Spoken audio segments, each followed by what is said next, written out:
Hello there guys, welcome back to Younes Talks Football, welcome back to a brand new video. I hope all of you are doing well today as I'm getting notifications left, right and flipping centre. And I'm not surprised when, things keep dropping. Regardless of whether we think it's a quiet time, there's no Chelsea for the entire weekend. I'm kind of happy at that because our weekends are not going to be disappointed. If I'm going to have one day in the week where I'm going to be disappointed, I'd rather it be at Monday. So, cool. At least in that aspect, it's fitting pretty well. But like I said, do I genuinely think we'll beat Everton? I actually think we will. We'll get to that on Sunday, match preview. But to let you guys know of a few things before we get cracking,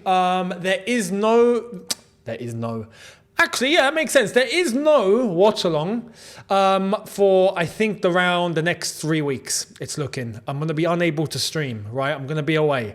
And I can still record and I can still give you reviews and whatnot, but streaming is going to be difficult. So I don't think there's going to be any watch-alongs for the next 3 weeks. After that, I will be on. So we will wrap up the season as normal, don't worry, for I'm guessing the last maybe 5-6 games, but I reckon I'm going to miss, I think, 3 or 4, if I'm not mistaken. However, I will give you my thoughts, my reviews, as always, previews, everything else stays the same, so make sure you guys are here for that, much appreciated.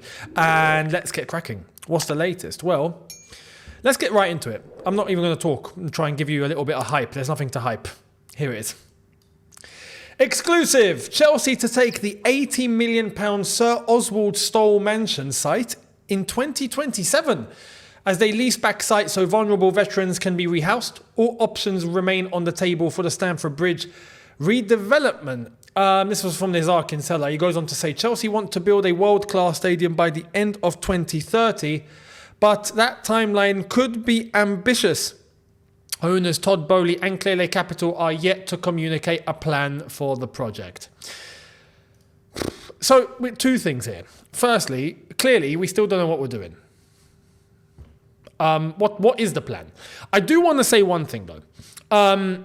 People that think Earl's Court is going to happen, let me just tell you, it's not happening. I don't understand how the whole Earl's Court thing is actually not dead in the water, according to the journalists.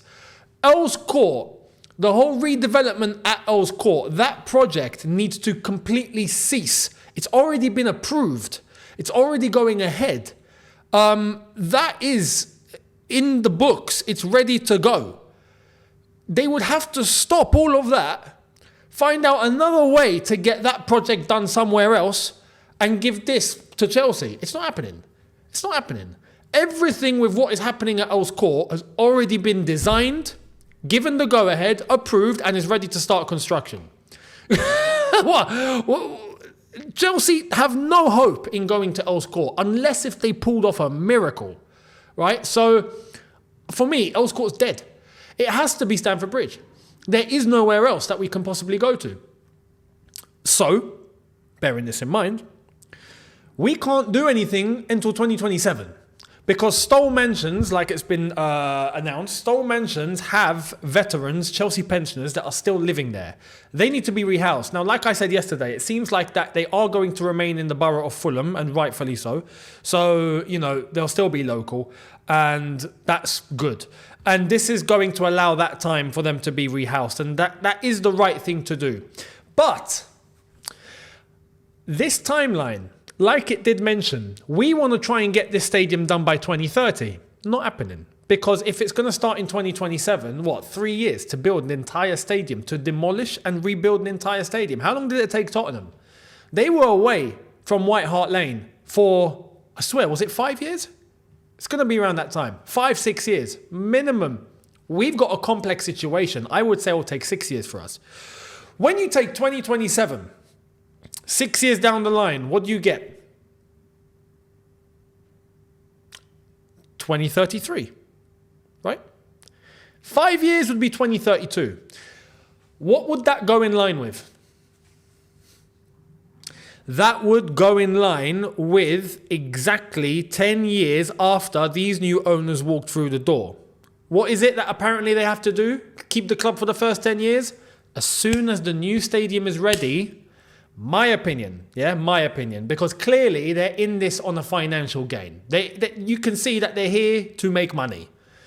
Well, them making money would be to sell as soon as the stadium is ready, because the value of the entire club, with the site of Stowe Mansions included as part of that land in terms of a new stadium, if we were to get that new stadium built, we would easily be a £5 to £6 billion football club. Easily. The profits that they would be getting would be stupid. I think they'll sell. Personally, after that, I don't feel like they're going to see a reason to stick around. What? To try and win? Well, they're clearly not here to do that as main priority. They're here to make money. They'll make the money as soon as they can with the stadium rebuild. That's what I think. That's my opinion, by the way. I'm not saying that's what they're going to do or anything. That's just what I think they're going to do. That's just how I read the situation. Let me know what you think. But that's the latest from the new stadium. Forget it until at least 2027. That's the news. to sum it up. Let's move to a certain player. We've got news coming out of France as well as Italy at the same time saying this. Exclusive, Victor Osimhen is one step closer to joining PSG, according to Italian newspaper El Mattino. 4-year contract plus salary of 13 million euros. Paris would pay his 120 million euro release clause. This came from Guillaume MP.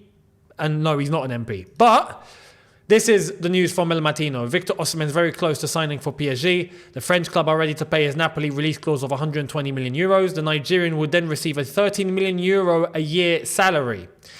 That would equate to 11.2, I think, million pounds, somewhere there, which does equate to around £215,000 a week.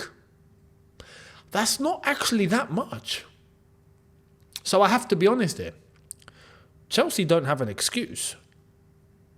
Why do we not go for someone like Osimhen? We would have to trigger that release clause. My understanding is this, right? The way that I'm analysing the situation. If we don't go for Osimhen and we don't trigger this release clause, then I don't think we have any money. At that point, I think we're broke. Like, I actually think we've got financial difficulties if we don't actually pursue. Because the salary... Yes, it goes over the 150 million pound, 150 million flipping. No, my head's gone. My head's gone, guys. My head's gone. £150,000 salary cap, right? The unofficial salary cap that we have. This goes above that, yes, but you're paying for Victor Osimhen. 215k a week is actually not that much when you consider Raheem Sterling gets what? Do you know what I mean? Even Enzo is on big money. I would rather have Osimhen for 215k. That would be great. That's a great deal as far as I'm concerned. But yeah, triggering the release clause, 105 million pounds roughly. Let's see. Let me know your thoughts down below. Much appreciated. Now, talking about valuations, this blew my mind. Update. Nicholas Jackson is now valued at 97 million euros. His value has increased by 44 million euros in the last 6 months. This has come from these lot. CIES Football Observatory. It's a football research group. Listen, I know data is a bit mad nowadays, right? And a lot of the metrics don't make sense, but you're taking the mick. Like, this is a joke. This cannot be true. I refuse to believe. Nicholas Jackson's 97 million euros. Nah, come on, man. You're having a laugh. That's not true. It can't be. If he's worth 97 million, if his market value is 97 million euros, right, then Cole Palmer must be 300. Like, come on. You see, you get the gist? Come on. You know, is this PR to try and get, clubs to pay a lot of money for our players? Are we trying to get rid of Jackson for big money or something? Like, what are we doing? What is this? I don't know. Anyway, let me know your thoughts. Much appreciated. Now, I said this on All You Can Eat Chelsea earlier on. I'm going to do it again. Who wants a job? Do you want a job? What about the person next to you? Does he need a job? The woman behind you, does she need a job? No? Anyone need a job? If you need a job, don't worry. I got you covered. Are you good with data? No problem. You're ready to go. Here it is. Vacancy. Recruitment analyst at Chelsea FC. Yes, Chelsea have on LinkedIn put up an actual job ad for recruitment analyst 3 days ago, and it's here in all its glory. To support the global scouting and recruitment department with video, data analysis, player insights, and any general scouting projects required to ensure world-leading modern processes are in place to secure elite-level talent. You'll be based at Cobham, and if we actually go to the job description, is this the part that I was looking at earlier? No. So, this bit. The qualifications you must have: a degree, right, a Bachelor of Science or equivalent in sports analysis or sports science-based field, a UK driving license, make sure, no provisionals. FA Talent ID level 3 is desirable. It's desirable. It's not even required, right? It's desirable. If you have it, it's nice, right? The experience, minimum of 3 years experience in performance or recruitment analysis, that's all you need. And the skills, well, proficient in the use of video telestration tools, right? Proficient in the use of presentation tools, right? You're going to have to give loads of presentations. You're going to have to make sure you put out all those metrics on paper. Not on paper, but on screen. Ability to interpret data sets. Of course, you have to. You have to interpret the data. Come on. This is requirement number 1. If you don't have this, you're see you later. You're not needed. Goodbye. Possess excellent organizational skills and the ability to see a task through to its conclusion. Of course, we don't want you stopping halfway through. Of course, we need you to finish the task. Exceptional football knowledge with the ability to apply this knowledge within the context of coaching and performance analysis. That goes well for everyone that plays Football Manager. What are we doing? What are we doing? We're going out for recruitment analysts. We're looking on LinkedIn. We're putting jobs out on LinkedIn. What happened to my club? Now, I know some people are going to go, well, there's nothing wrong with that. Nothing wrong with that. Really? For a club like Chelsea, I say a club like Chelsea, we're not the club we used to be. Man, do you know what top teams would do? Top teams headhunt. That's what top teams do. Yeah? They go for the best. They don't need to put anything on LinkedIn. They will approach the best. They will go and knock on the door and go, oi, listen, come here. I'm from Chelsea. Do you want to come and work for us, mate? Like, headhunting, straight in. No, let's look at the applications. Let's see what we have received. No. We identify who we need and we go and get them. That's what top clubs do. We're putting ads out on LinkedIn. Brilliant. Let me know your thoughts. Anyone interested? I'm actually serious. On this, I'm actually serious. The job's there. Who wants it? If you fit the bill, apply. You might as well. Just don't let us down. Please don't let us down. Anyway, let's move. Now, the latest going out of Sporting. There was big news happening relation to Sporting Lisbon, and it was proper kicking off earlier today, because yesterday we heard that Florian Plettenberg said he's going to Liverpool. It's done. Well, Ruben Amorim spoke today, and then I'll show you something else. Here's what Ruben said. Ruben Amorim, I did not meet Liverpool for any interview and there's no agreement. It's not true. I'm sporting manager. I want to win here and I didn't meet any club. Nothing has been agreed. Stop with this story. This is the last time I speak about my future. Mad. Not just that though. So obviously that's what he has said and it makes sense considering that he doesn't want to be disturbed yet. He's got to finish the season with a club and that makes sense, right? But here's the latest coming out from Pedro Sepulveda in Portugal.